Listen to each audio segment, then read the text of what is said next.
Hallo und herzlich willkommen auf Epic. Heute bei uns von Warrior Assault Systems, der Cargo Helmet Pack.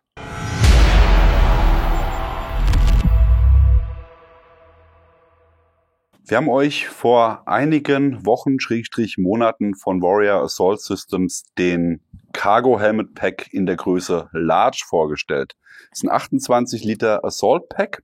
Das Video dazu packen wir euch nochmal ans Ende dieses Videos. Dann könnt ihr auf jeden Fall das nochmal im Detail euch anschauen, wenn ihr euch für dieses Modell interessiert. Wir haben uns aber gedacht, der Vollständigkeit halber zeigen wir euch auch nochmal die normale, reguläre Variante ohne eine Größenbezeichnung hinten dran. Der heißt einfach nur Warrior Cargo Pack oder Helmet Cargo Pack, besser gesagt. Es gibt auch nochmal ein Cargo Pack von Warrior Assault Systems, um eben auch hier den kleinen zu zeigen und auch mal den direkten Vergleich von beiden Rucksäcken, damit ihr entscheiden könnt, was für euch denn der bessere Rucksack ist. Zunächst einmal vorweg, ein Assault Pack ist unserer Meinung nach essentiell wichtig, gerade um nochmal ein paar wichtige Gegenstände am Rücken tragen zu können, sei es am Plattenträger direkt eingeschlauft oder eben mit Rucksackträgern in Kombination mit dem Plattenträger oder mit dem Chestrig und von der Größe her eben so dimensioniert, dass man für kurze Einsätze 24 Stunden, 48 Stunden vielleicht versorgt ist. Alles andere braucht natürlich ein bisschen mehr Volumen, aber für kurze Einsätze, gerade auch wenn man mit Fahrzeug gebunden unterwegs ist und nur ein paar zusätzliche Magazine, vielleicht was zu essen und nochmal eine Regenjacke oder eine Isolationsjacke mitzunehmen, genau dafür sind diese Packs gedacht. Einmal im direkten Vergleich für euch die Spezifikationen, damit ihr schon mal ungefähr abschätzen könnt, was hier die Rucksäcke leisten. Der Helmet Cargo Pack in der Größe Large hat ein Volumen von 28 Litern versus dem regulären hier mit 12 Litern. Also ihr seht, da ist schon mal ordentlich Volumen dazu gepackt worden. Dann habt ihr hier ein Gewicht von 850 Gramm versus 1020 Gramm. Also ein kleines bisschen schwerer, ist natürlich klar, ist natürlich auch größer. Und von den Maßen her habt ihr hier einmal 39 Zentimeter in der Höhe, 20 Zentimeter in der Breite vom Hauptfach, natürlich mit den Außentaschen ein bisschen mehr, und 10 Zentimeter in der Tiefe. Hier habt ihr mal den Tiefenvergleich direkt nebeneinander. Der große Pack hat hier 42 mal 24 in der Breite und 14 Zentimeter in der Tiefe, also tatsächlich auch da in jeder Hinsicht ein kleines bisschen größer.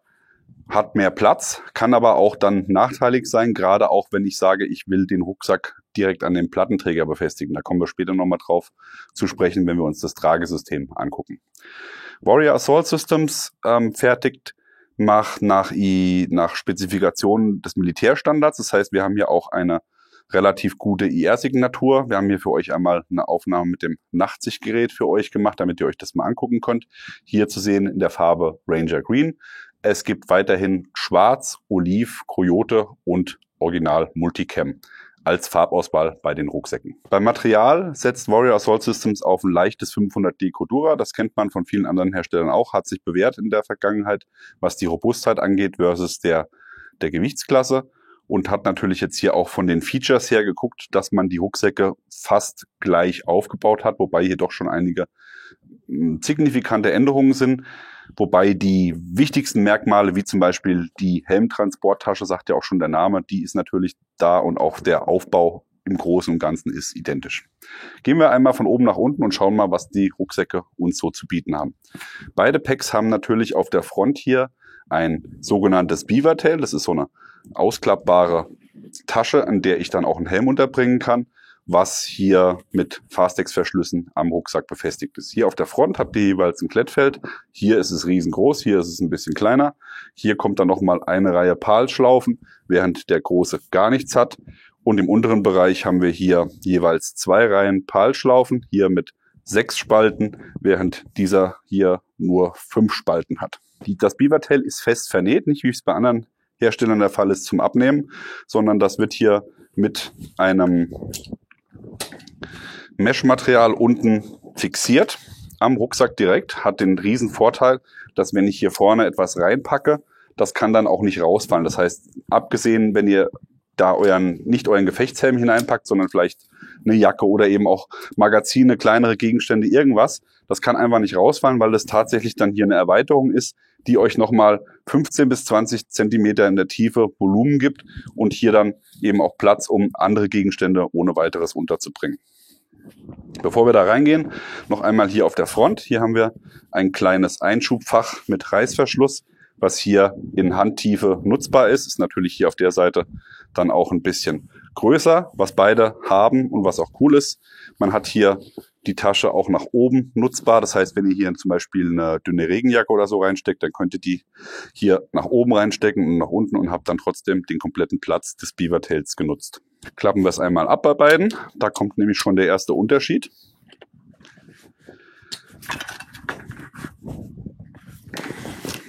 So, hier habt ihr beim Großen nochmal ein Klettfeld. Habe ich damals schon gesagt, warum, ist mir schleierhaft, aber ist halt da. Hat man hier weggelassen, hat dann aber trotzdem bei beiden jeweils ein kleineres Einschubfach, um hier nochmal Gegenstände unterbringen zu können. Das ist von der Größe her auch handtief, hier in dem Bereich. Und ist natürlich von der Flachheit her ideal für zum Beispiel Kartenmaterial oder auch ein Fernglas. Im weiteren Verlauf des Einschubs habt ihr hier beim Großen nochmal 3 aufgesetzte Magazintaschen, die fest vernäht sind, die für 3 Magazine beziehungsweise auch 6 funktionieren. Da kann man nämlich, die sind groß genug, um auch 2 hintereinander reinstecken zu können. Das heißt, ihr hättet hier die Möglichkeit, eben bis zu 6 Magazinen unterzubringen, während der Kleine hier sowas nicht hat. Das finden wir tatsächlich als einziges Feature ein bisschen schade, was hier drüben fehlt. Aber es ist, wie es ist, und von daher müssen wir damit leben. Wer denn dieses Feature nicht missen will, kann natürlich dann einfach auf den Großen gehen. Ansonsten habt ihr hier natürlich trotzdem genügend Platz, auch bei der kleinen Variante, um einen Gefechtshelm unterzubringen. Der wird dann einfach hier vorne eingeschoben in das Fach und kann dann hier mit den Fastex-Verschlüssen gesichert werden. Eigentlich reicht es schon, wenn ich hier nur die beiden oberen fixiere, aber ich kann natürlich auch noch hier an der Seite das Ganze zumachen, wenn ich das möchte. Ich habe jetzt natürlich die Kompressionsriemen maximal zusammengefasst, das heißt, die würde ich dann noch mal ein bisschen auseinander machen, dass hier nicht ganz so viel Spannung ist. Aber jetzt sieht man hier auch schön das Mesh-Material, was eben dann auch den Inhalt komplett nochmal gegen Verlust sichert.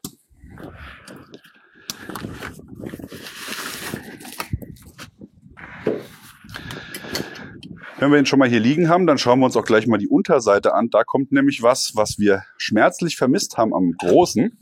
Denn der hat auf der Unterseite nichts. Außer natürlich Ablaufösen, wie sich das gehört, fürs Hauptfach. Und hier sieht man auch schön gleich die Ablaufösen für die Seitenfächer. Ist da, aber er hat hier zum Beispiel keine Palschlaufen, um nochmal eine Isomatte oder sowas anzubringen. Ich habe mir dann hier beholfen mit so ein paar Silk-Clips von ITW Nexus oder 2M, ich weiß es gerade nicht genau, die dann hier hinten und vorne an die normalen Kompressionsriemen fixiert werden. Und damit kann ich mir natürlich dann schon nochmal ein Gurtband runterbauen. Also man kann sich schon damit irgendwie helfen, aber hier ist es halt gleich von Haus aus mit dabei. 2 Palschlaufen pro Seite, um hier auch nochmal unten was dran bauen zu können. Schauen wir uns die Seiten an. Kompressionsriemen für das Beavertail, habe ich euch ja schon gesagt, habt ihr hier an der Seite und auch hier oben für den oberen Bereich. Dann kommt hier eine aufgesetzte Außentasche mit jeweils 2 Palschlaufen in 3 Reihen. Hat man hier auch, nur dass es hier 3 Reihen sind oder 3 Spalten. Und von der Größe her sieht man natürlich auch schon einen Unterschied. Hier würden jetzt von der Größe her reinpassen. Habe jetzt mal den üblichen Inhalt für so ein Assault Pack genommen. Hier würden jetzt 2 AR-Magazine reinpassen.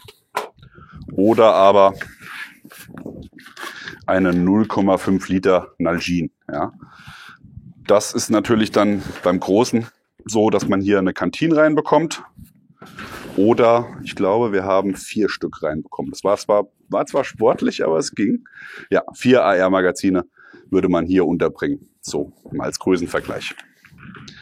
Diese Taschen sind noch getunnelt. Das heißt, ihr habt hier hinter der Tasche einen Durchgriff oder einen Durchlass, der unten vernäht ist. Das bedeutet auch hier wieder, ihr könnt von oben Gegenstände einstecken, die dann nicht herausfallen. Zum Beispiel bietet sich hier an eine Silky-Säge. Die kann man super hier unterbringen oder eben andere Gegenstände in der Länge und könntet die auch hier nochmal sichern, denn wir haben hier eine Lasche aus Gurtband, an der dann mit Dummy-Cord Gegenstände gesichert werden können. Diese Laschen findet man auch an den Außentaschen nochmal jeweils vorne und hinten. Habt ihr da eine zur Verfügung, um auch hier nochmal Karabiner oder ähnliche Gegenstände unterbringen zu können. Die Reißverschlüsse übrigens YKK und wie sie es gehört, immer 2 Schiffchen, um eben auch die Tasche in jeglicher Variante öffnen zu können. Schauen wir uns kurz die Rückseite an. Die ist auch identisch bei beiden Packs. Ihr habt hier auch identische Tragegurte. Der einzige Unterschied ist jetzt hier, ich habe meinen schon mit schwarzen Buckles gemottet. Das ist noch alles original hier. Aber anatomisch geformter Tragegurt, komplett abnehmbar. Auf der Innenseite mit Mesh ausgeführt. D-Ringe sind vorhanden und natürlich auch ein höhenverstellbarer Brustgurt. Das Ganze lässt sich hier auch für einen Schnellabwurf so konfigurieren, dass man es in der Mitte trennen kann. Und wie schon gesagt, komplett abnehmen, um dann auch den Rucksack per Palschlaufen und Molle-System am Plattenträger zu befestigen. Dafür benötigt ihr 4 Spalten Molle, um diesen Rucksack zu montieren. Hier haben wir mal für euch einen Plattenträger mitgebracht mit einer Large-Platte. Ist von der Höhe her aber fast gleich wie die M-Platte, damit ihr einfach mal sehen könnt, wie sich der Rucksack denn so machen würde, größentechnisch auf einem Plattenträger. Ich mache dazu einmal kurz die Verschlüsse zu und halte ihn einfach mal ran, damit ihr das mal sehen könnt. Also höhentechnisch wäre der hier von der Größe perfekt für den Plattenträger. Ich zeige es euch einmal nochmal hier von der Seite. Und auch von der Tiefe her wäre das nicht so, dass der Plattenträger massiv nach unten gezogen wird, was wahrscheinlich dann bei dem hier schon eher der Fall wäre. Da hängt es ganz von euch ab. Der würde natürlich von der Größe her auch gut draufpassen, gar keine Frage. Aber bei 28 Litern, ihr wisst es selber, hast du 28 Liter, nutzt du 28 Liter, hast du 12 Liter, lässt du auch mal was zu Hause. Ja, also jeder kennt das. Habt ihr Volumen, nimmt er mehr mit. Habt ihr weniger Volumen, selektiert er. Und meistens ist es dann auch sinnvoller. Von daher, wer sich selber ein bisschen limitieren will, greift hier zur 12-Liter-Variante. Guti, weiter geht's. Da haben wir schon die Außenseite fast fertig. Wir schauen uns noch das Top an. Hier habt ihr 2 elastische Schlaufen, die auch genutzt werden können, um Sachen zu fixieren oder auch hier das Pivot-Tail durchzuführen, um das nochmal ein bisschen einzufassen. Und in der Mitte einen Durchlass für den Trinkschlauch, für ein Trinksystem, was hier reingepackt werden kann. Ist nicht mit dabei, sollte man immer dazu sagen.